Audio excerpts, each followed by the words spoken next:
still don't have an intro, and you guys are going to be thinking, oh, Pads, you still haven't cleaned your bench, but I have. This is just water.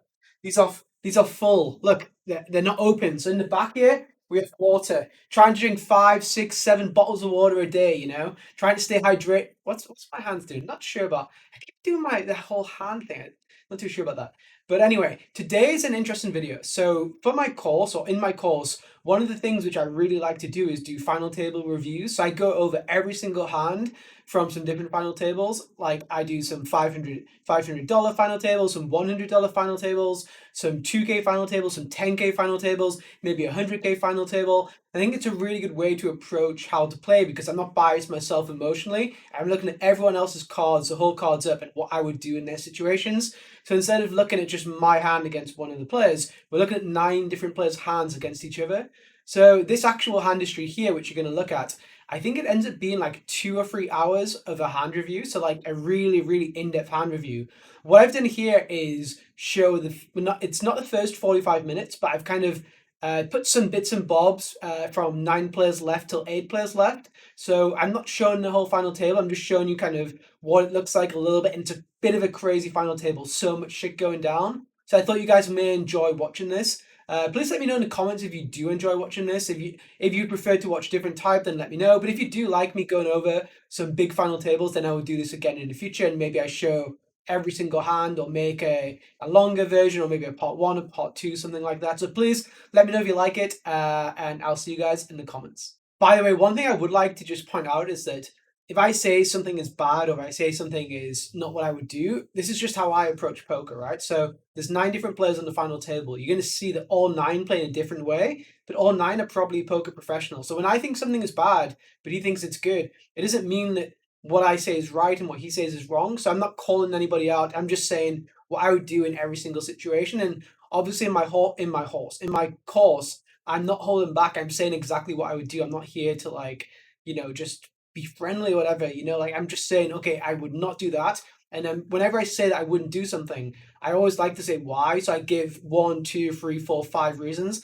I'll never just be like, yeah, this is a shit open or this is a shit shove. I'll always try to prove it either mathematically or I'll back it up with my logic and my thought process. So yeah, I'm just going to put that as a caveat. I'm not calling anyone out or anything like that. Anyway, I'm just saying that if you do feel like I'm being harsh on someone, I don't think I am, but if you get that impression, no negativity from my side, and everyone on this final table is fantastic. It's going to be a tournament which a lot of you guys could either play or potentially satellite into, potentially DBI, rather than necessarily a 10K or 25K where I like to analyze the best players in the world. These players are all very accomplished professionals, but it's going to be a final table where this is one which a lot of people could be playing. So yeah, I'm going to run this at 2x speed. It's a 5:30 Super Tuesday. Just quickly looking at the stacks, we have Simon, who's the chip leader. We have Tutu Nuts, who is the second in chips, and Simon has a position on him, so it's interesting to see if he really goes after him. Then we have a few other big stacks like 60, 63, 67, so they could be put under some pressure if these two guys go crazy. And then we have 4 stacks who are kind of like mid to short stacks. And what usually happens when you have a few of these stacks is that they end up playing really tight because they don't want to bust and they're just waiting for each other to kind of bust. There's loads of big stacks, so they're not going to take marginal spots. And when that's the case, what often happens is this guy blinds down to say 10 big blinds. This guy blinds down to say 15 big blinds. These guys blind down to like 20 big blinds. Then the blinds go up and then they have like, 7, 10, 15, 15. So it's important that you don't play too tight at this stage of the tournament for sure. If you look at the payout differences, the difference between 8th and 7th or 9th and 8th, whatever it may be, the 2 last payouts is really, really small. Like you really don't need to worry too much about this one pay ladder. It's like it's 2 buy-ins pay jump, whereas if you win the tournament, you're getting like 90 buy-ins. So really important not to play too tight in this situation and allow yourself to blind out. 10 will open. Join 888 Casino today and play with £88 for free. Good for the, enjoy nail-biting thrills with hundreds. Sorry. 9-8 off is very, very wide. This is actually an interesting final table, right? Because we have a guy who's saying, fuck your ICM, fuck your GTO, I'm playing every single pot. I'm going to put you into really tough spots. When I get big hands, I'm going to get paid. It's actually a really interesting final table to review from that angle. Like, it's not something which I would do, and it's not something which I would recommend. But if Simon knows his image and knows how to play the stuff, you know, like, there's reasons for it, right? Ace 10, I think, is a really good check on the flop here, especially when you've seen that he has 4-2 suited, because, you know, you just want him to blast off with 4-2 of hearts. I would definitely go for a call on the flop. I would definitely go for a call on the turn, and then I would decide the river. River, I definitely wouldn't value bet. We have a hand which he's not going to call with worse. He doesn't just have pocket sixes and call here. I think there's more even checking and allowing him to maybe bluff. Simon now, yeah, disciplined give up, I think. Kings opening, sixes is close. I think sixes folding is okay, and I think calling is okay. I think calling's making very little money. I think if the big blind had like 13 big blinds, let's say, I would fold because you want these guys to have collision effect against each other. But when this guy's a deep stack as well, and these guys aren't going to squeeze very wide, I would go for a call, but not thrilled.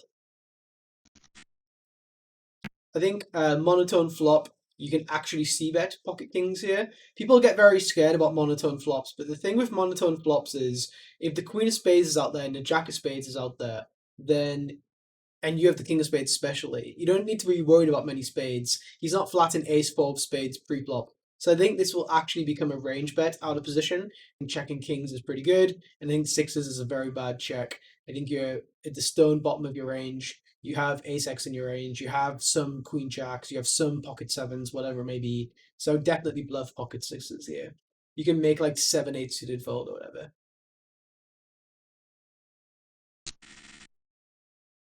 Queen jack out open, and Simon going for the free bet. I wouldn't choose 10-2 suited, but I don't mind it too much. This guy has shown he's opening king 5 offsuit. If you're expecting this guy's really wide for whatever reason, and he's going to fold a lot, then maybe it's really good. I typically wouldn't do this, but yeah. King 10, I think raising is good. I would just raise. Like, the thing is, with limping, right? The thing with limping is that you want to play when you limp, you want to expand your range. So when you limp, you want to play more hands. But in this situation, we don't want to play more hands. We want to play a really tight range. So when we want to play a really tight range, what we want to do is essentially raise instead of limping. Because when we limp, we firstly allow this guy into the pot. When we allow this guy into the pot, it's actually quite troublesome, right? Because we allow him to have equity for free. Let's say this guy has like 5-6 offsuit. He's going to complete a bunch, and then he just has like, 20% equity, 25% equity, whatever it may be. And it's just not great for us. We want this guy to be punished as much as possible because he's a direct rival. In terms of the big blind, I think the big blind is going to realize that we're not opening here really loose. Like, if he wants to start going crazy, shoving for half of his effective stack or more than half of his effective stack, then let him do that. It's going to cost him money, not us money. So yeah, I would definitely go for a raise of king 10 and just fold to a shove. King 7 suited is actually a hand which plays quite aggressively quite often. It's a hand which shoves quite aggressively. Yeah, if we look at a couple of pre-flop situations here. So this, for example, is 30 big blinds deep versus a hijack open in the big blind. Sorry, a button open in the big blind. We can see here that king 7 is like the hand we go with. It's like kind of a powerhouse. So we never shove king jack. We never shove king 10. We never shove king 9. We never shove king 8. We don't shove king 2. But king 7's kind of the one we kind of go for there. Even for 40 big blinds, you can see we do some shoving. When the button opens, we shove king 7 suited. We don't even shove like ace 9 suited, or we don't even shove ace 10 offsuit. King 7 suited is the kind of one we go with. It has equity against, queens, jacks, 10s. It blocks ace king. It unblocks a lot of the raise folding range. So the 7 is quite powerful because it blocks one of the strongest pairs at raise calls. So in a button situation, if he has 40 big blinds, if he raises and we shove, he probably folds 6s, but he probably calls 7s. So we block the worst pair that he gets in, which is quite crucial. And we unblock a lot of the raise folds, which are going to be like, jack 10 offsuit, queen jack offsuit, queen 9 suited, stuff like that. So king 7's a kind of underrated powerhouse. Becomes very bad very quickly, I think. 10-8 suited is opening. I think that's good. Ace Jack, I think 3-bet folding is pretty good. I think we don't have too many flat calls here. Well, maybe we do. Maybe we do. Yeah, I guess we don't want to necessarily get in and get like 10s and jacks and 9s and 8s. So we have quite a lot of flat calls in terms of pairs. But I think we can balance that out with like suited hands. I think offsuit hands, we don't need to have many offsuit hands, especially with players behind potentially playing aggressively. But one thing I would say is that maybe he wants to induce some action from Simon, who's going to go crazy or something. But yeah, maybe I think this is not the spot where Simon, I mean, maybe I'll be proven wrong, but I don't think this is the spot where Simon will go so crazy because he's going to realize that these ranges are like pretty strong, I think. But yeah, maybe it's not going to be a bad flat call. But you do allow people in behind with, say, 9-10 suited. You allow them in with pocket fives, just knocking out the equity and also making Tino fold hands like 10-8 suited, king queen offsuit and stuff like that is also good. Simon with a very wide defend 9-4. I wouldn't recommend that. 10-8, I think pure range check in here is good for way. Ace Jack, I would also check. I wouldn't bet a hand like King Queen, and we don't have Jack 10 or anything. I think checking through now is okay. I think betting Ace Jack is good when you have the redraw to the better Jack by the river. If you bet now and get called by a Jack and the river is a King, you can put in a really big bet and they're never going to fold. And yeah, you also get called by two pairs which you unblock. Like I'd rather bet Ace Jack now than Queen Jack because we want our opponents to have Queen 10, Queen 9, Queen 8, whatever. So Ace Jack is definitely a bet. Yeah, I don't like that check. I don't like that check. And we definitely check down now. That's nice. Ace 9 offsuit is a good open. You could start to implement a larger raise size. So if we know that Simon's going to play 100% VPIP on the button, what we want to do is tighten our range and make it more expensive. So we want to go for a full 3x or a full 3.5x. Well, probably don't go full 3.5x, but I think if we know he's defending so wide and free betting him, put us into tough spots, and I would charge him a premium for doing such and just make it a little bit bigger, like 2.5x, let's say. We may see it, yeah. It sucks when we know he's like free. Well, we may not know yet, but we have seen him playing like 4-2 and stuff. When we know he's playing so wide, it sucks to play such a big hand and then just fold, these kind of stuff. Jack 9, I would open. Queen 10 suited, I think free betting's pretty good. I don't really like calling here. Your hand is like pretty weak. He's opening hands which do really. I know he has Jack 9 suited this time, but he's opening hands which do really well against you, like King Queen, King Jack offsuit, King 10 off, well, Ace 10 offsuit. These kind of hands. We can easily make these hands fold by free betting. And our hand has pretty good playability. If we do flat, like these guys are calling behind pretty wide. We allow the big blind in with a hand like Ace 9 suited or pocket 7s, whatever it may be, if he doesn't shove those. So I would free bet here with Queen 10 suited.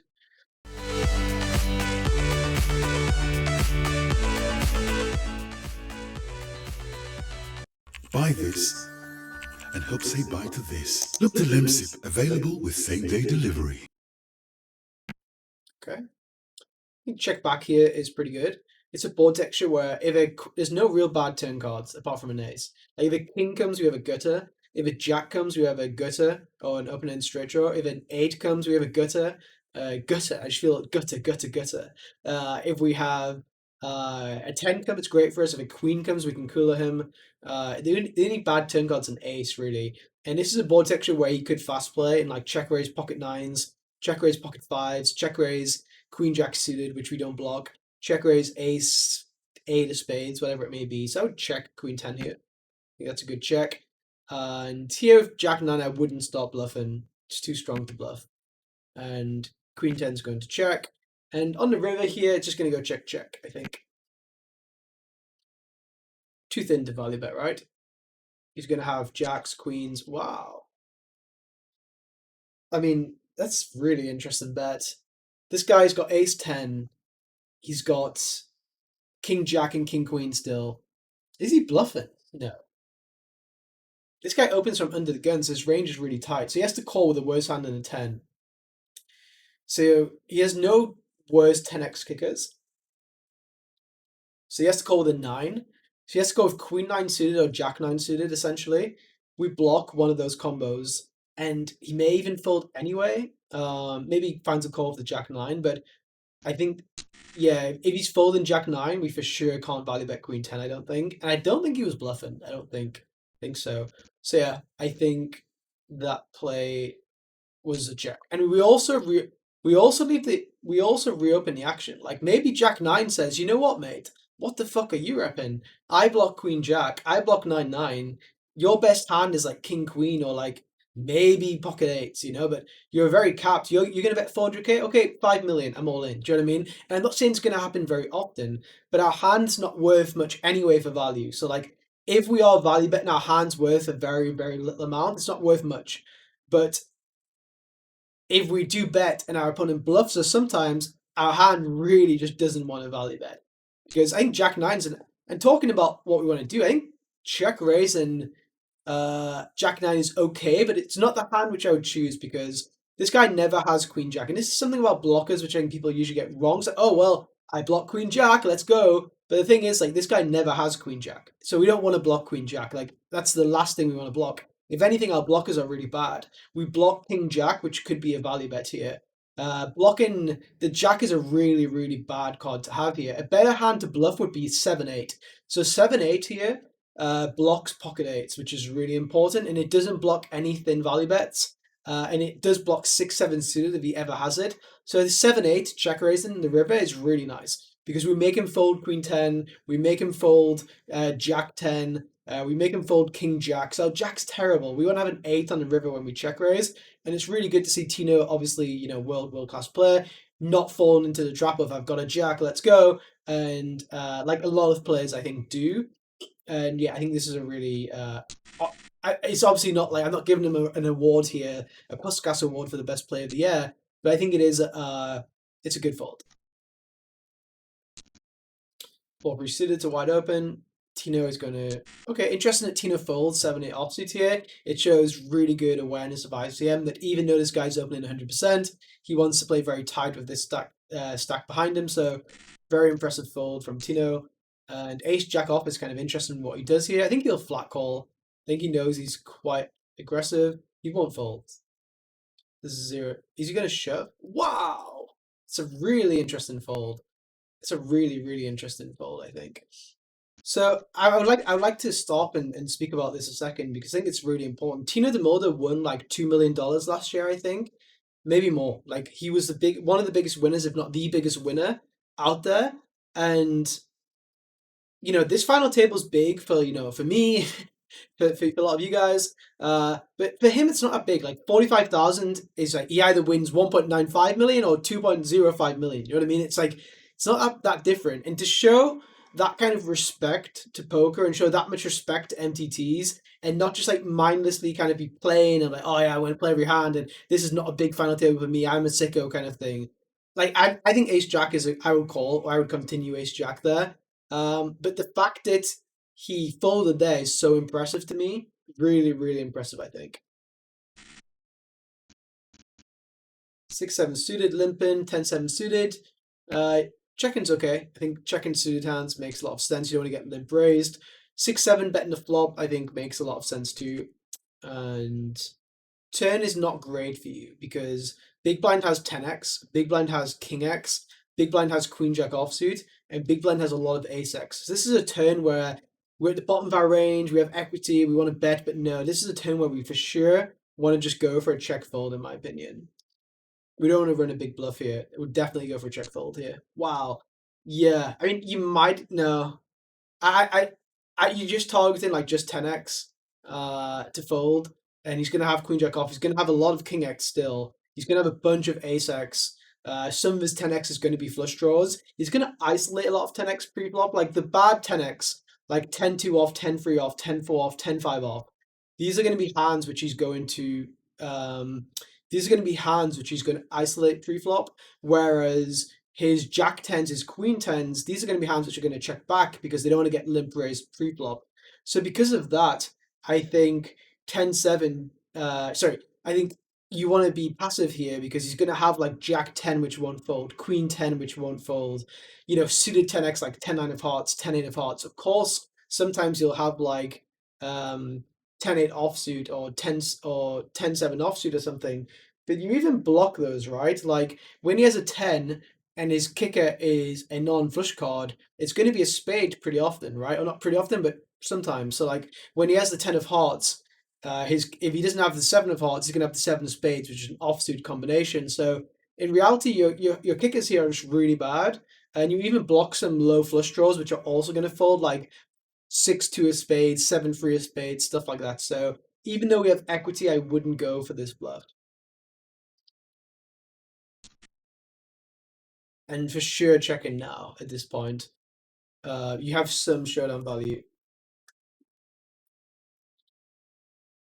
And he's got a lot of 10x of hearts and queen jack. And 10, it's actually quite interesting here of 10-7. I think I'm going to go for a pretty big bet against king x. I think ace x is checking the turn, so yeah, that's king x or air. So going for a really, really large bet makes sense. Yeah, I'd maybe go even bigger. Like he probably doesn't have ace x, I don't think. Jack 10 off, going to fold. Queen 10 definitely defending. I think queen's checking back here and playing a very heavy check-in range is actually pretty good. I think out of position is going to continue this flop with only check raises. So it's a spot where he's not going to call a 7. He's incentivized to check raise 4x for protection against overcards.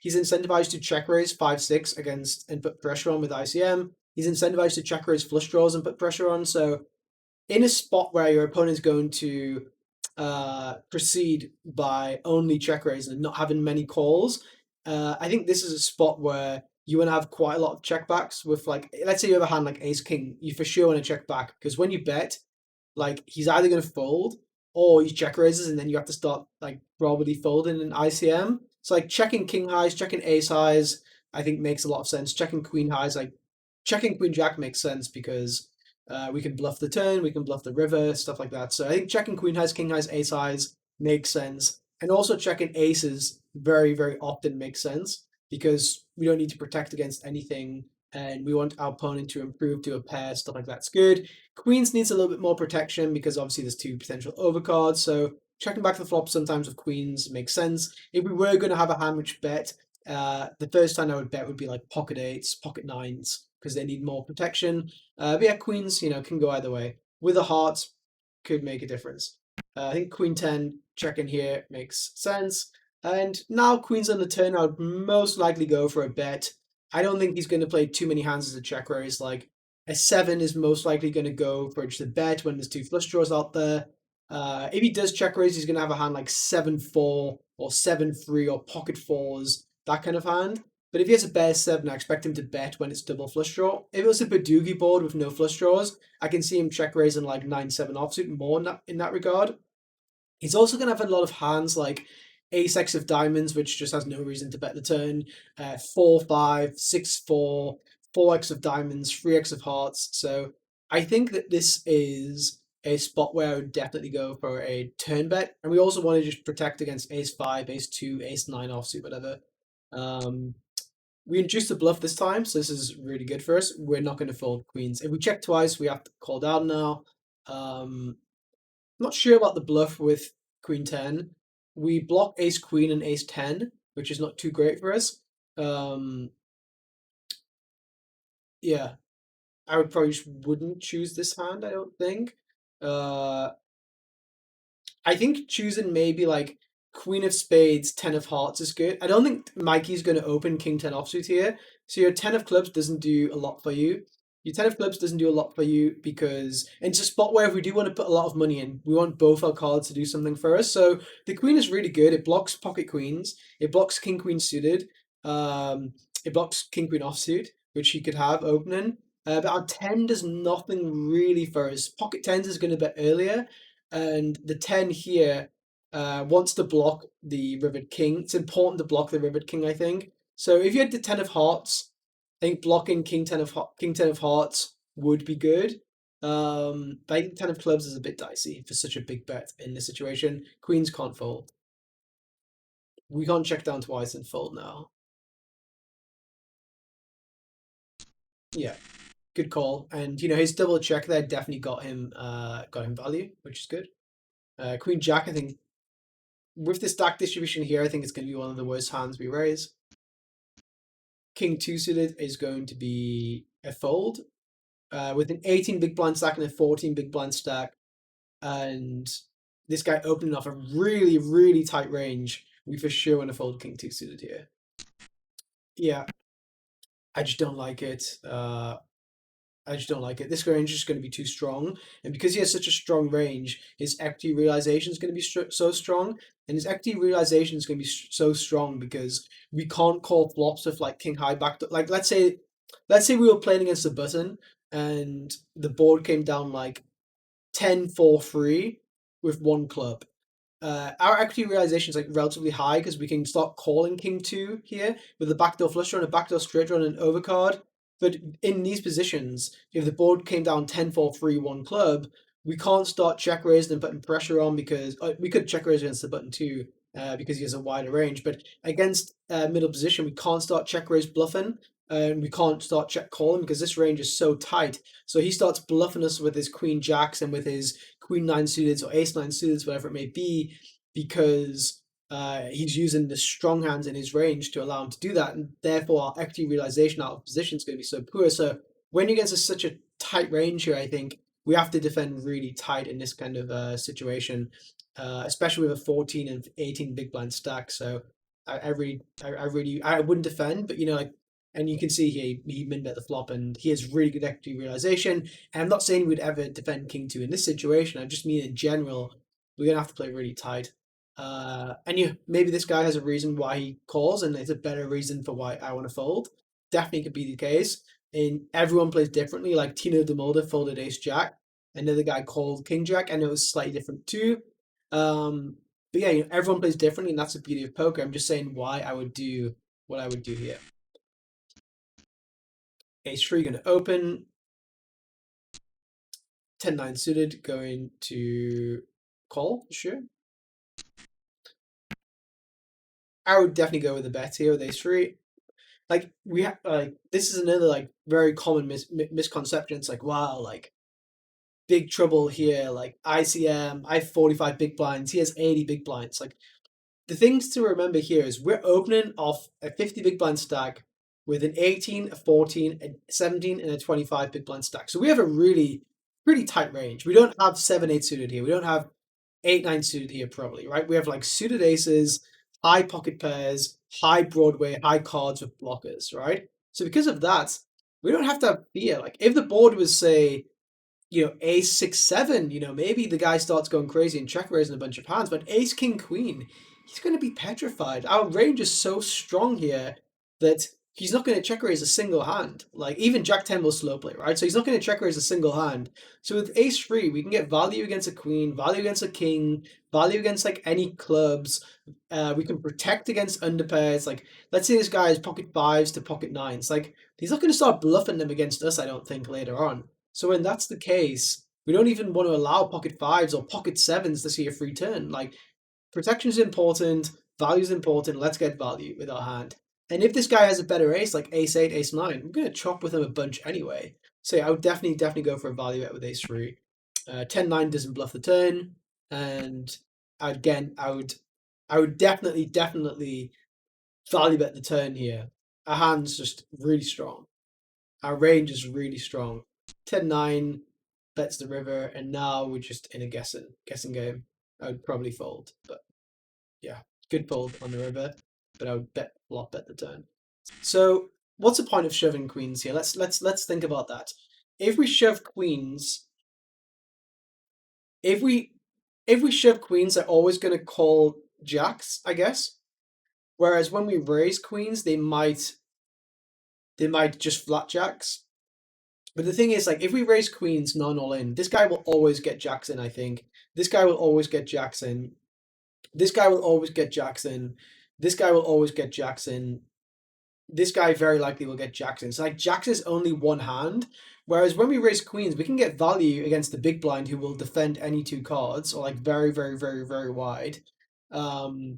So yeah, I would definitely raise queens. We get value here.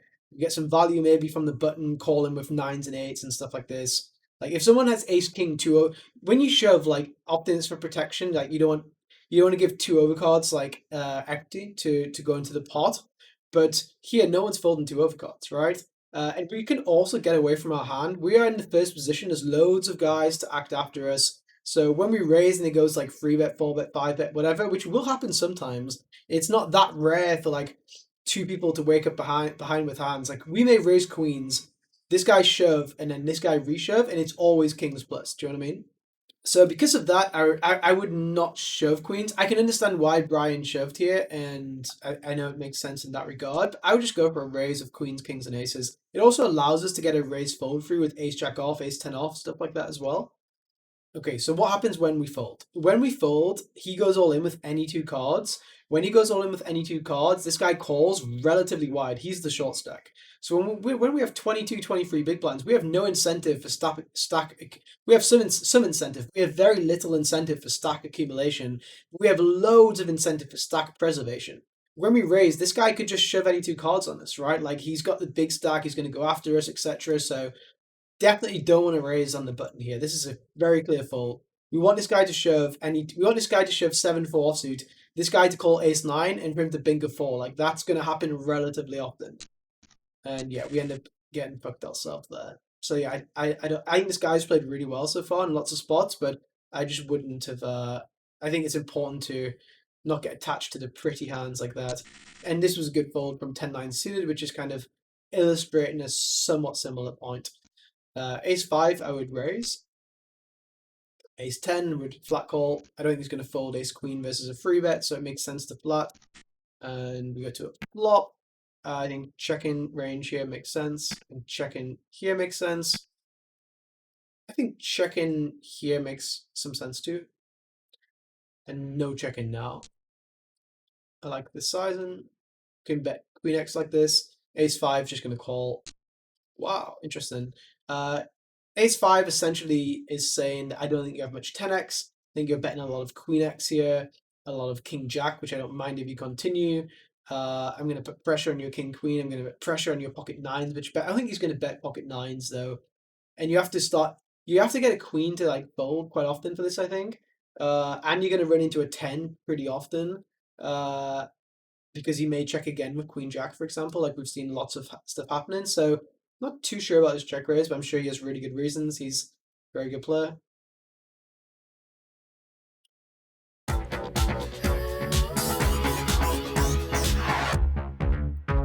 Suspense. Spunk.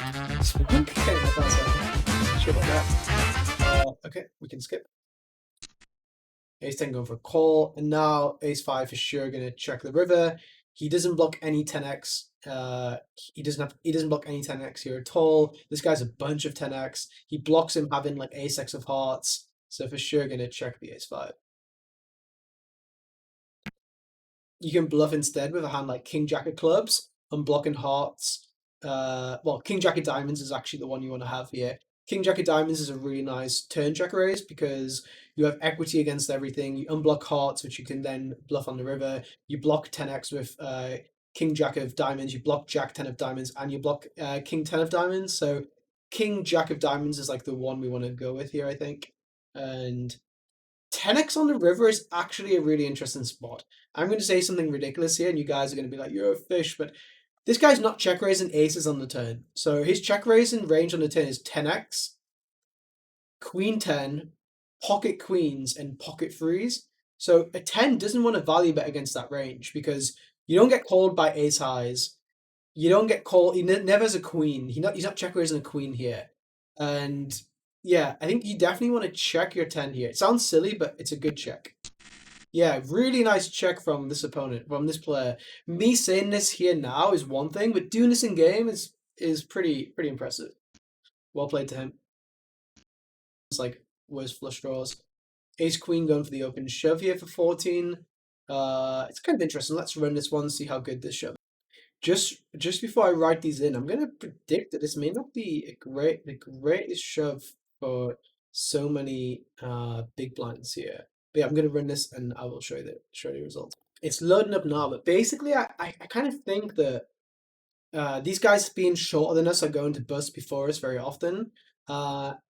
There's a lot of people playing really aggressive and a lot of people like splashing around a lot. So when everyone else is kind of like going pretty crazy, like we want to play pretty tight as well and pass up on quite a lot of spots. This is a spot where I would only take ace queen if it was making like a decent amount of aces. Like I think like 5% of aces like isn't going to be great here, most likely. Because we have so much future EV. Just being alive, people like giving us chips potentially is going to be pretty good. So we can see here that for 13 big blinds, we shove for this range. Let's have a look at what should call us. So yeah, when you look at this, when you look in HRC, it's really important to adjust the ranges. So like it has this guy folding jacks, for example, which is not happening, right? It has these guys all folding jacks. So what we're going to do is just pull this to the side and look at each player and what we think they would call with. So this guy here, when we shove, I believe he will call jacks plus ace king. I think that's reasonable. So just going to change this a little bit. It's not even changing much. It's 27%. I think he's going to call jacks ace king. That seems reasonable. This guy, I think he's going to call probably, yeah, probably fold tens. Let's say he folds tens. That's fine. This guy here, I think is going to call with tens. So this is the hijack. Then he's going to fold tens here, and hasn't folded ace queen suited. Let's make him fold ace queen suited. That's fine. It's good for the range. The cutoff here is going to go for tens, ace queen suited. That seems pretty reasonable. The button here with 12 big blinds. He's the short stack. He kind of wants to go against him because if he beats him, he gets basically a ladder too. But I'm not going to give him such a tight range. I'm going to give him tens plus, yeah. I'm not going to give nines. Okay, we're going to make him fold nines, which you know reasonable. Small blind here is going to call, yeah, this range looks reasonable. I'm not going to go any wider than this. And the big blind here, we can assume is going to call, yeah, somewhat similar to this. So let's just run these ranges. I've basically not changed these ranges at all. I don't want to make it too like optimistic one way or the other. So let's have a look at how it looks like. I'm going to let it just load up and it'll take a second. So versus this, we can see that in MP here, in EP here, our shoving range, and we are the second player in. So this is Simon with 71 big blinds. We are next with 14 big blinds. Yeah, we can see here that ace queen off is doing like just about good enough, I think, to get it in. We make not much money, so we make $132 by shoving.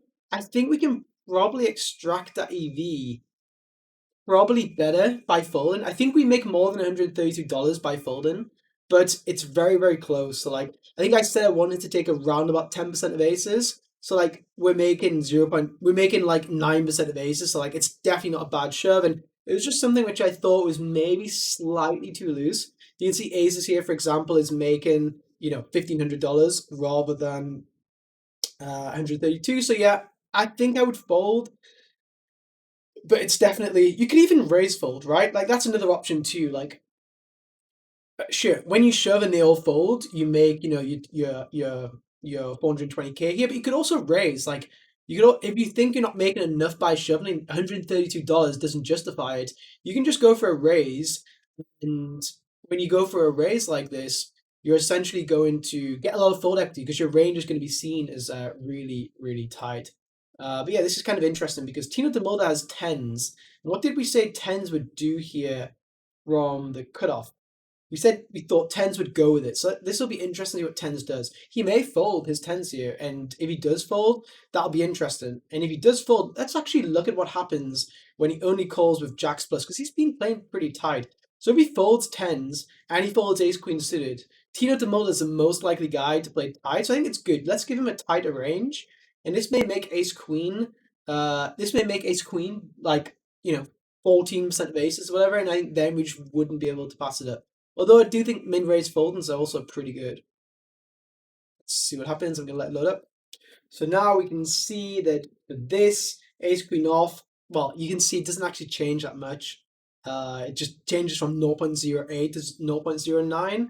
Let's have a look what tens does. I think tens is in a pretty interesting spot. So when B Paris is going to shove. Let's say B Paris shoves something like, ace 10 suited, king queen suited, nines plus, ace queen off. I think this is like kind of a reasonable range to expect. You know, maybe shoves ace jack suited. Let's give him a really tight range. When he shoves this range, we can see that Tino de Mulder should call off with, I'll just let it run down again. So we can see here that when B Paris shoves his range in the cutoff here, tens is making really bad amount of money. We're losing a lot of money calling tens here, and even jacks would be a fold, and even ace king off would be a fold because B Paris's range is just so tight, and we don't want to lose half of our stack here when there's so many short stacks. So the risk reward is not great. If we win, we go up to 50 big blinds. If we go up to 50 big blinds, we don't cover anyone we don't already cover really, apart from Mickey. So the risk reward is not great for us here. So tens, I think we want to fold here for sure. Tino goes for tens, and I'm really surprised because he has played really tight in these kind of situations so far. So I'm really surprised he goes with tens here. And if he is going with tens, most likely, you know, his queen won't be doing too good. It's like two guys going really aggressively against each other here. This is pretty interesting. And wow. Nice for B Paris. Queen Jack going for a raise. I like it. I wouldn't go too much wider, but I think this is a good raise. Folding's also reasonable. Aces going to call or shove. Okay, shove. It's fine. I think calling's okay too. You have some hands which you don't want to shove with there, so protect that range a little bit. Slow play against the big blind, stuff like this. Again, Queen Jack suited limping. I don't like it. Tight range, go for raises only. Ace Queen going to shove and going to get folds.